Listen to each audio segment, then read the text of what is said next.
जैसा कि आप देख सकते हैं सासाराम में टाटा मोटर्स के उद्घाटन में पवन सिंह को देखने के लिए काफ़ी ज़्यादा भीड़ उमड़ पड़ी है।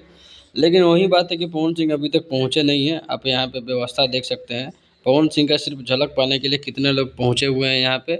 और पवन सिंह का इस उद्घाटन में पहले से ही इतना ज़्यादा जोर शोर से प्रचार किया जा रहा है।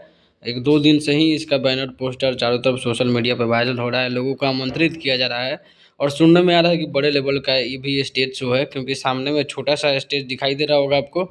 लेकिन वहाँ पे एक और न्यूज़ रूमर्स है एक तरह से कि सुनने में आ रहा है कि बहुत बड़े लेवल पे एक स्टेज का निर्माण किया गया है और वहीं पे स्टेज शो प्रोग्राम होगा उद्घाटन के बाद। अब क्या पता कितनी सच्चाई है। फिलहाल पवन सिंह पहुँचते हैं, उसके बाद प्रोग्राम चालू होगा, उद्घाटन होगा। और ये तो सिंपल सी बात नहीं है कि उद्घाटन करके चले जाएंगे, स्टेज शो तो होगा ही जैसा लग रहा है। तो चैनल को सब्सक्राइब ज़रूर कीजिएगा और भी जितना भी वीडियो लाने की कोशिश करेंगे आपको देखने को मिलेगा। तो वीडियो को शेयर लाइक ज़रूर कीजिएगा। मिलते हैं अगले वीडियो में, तब तक के लिए वीडियो देखने के लिए थैंक यू।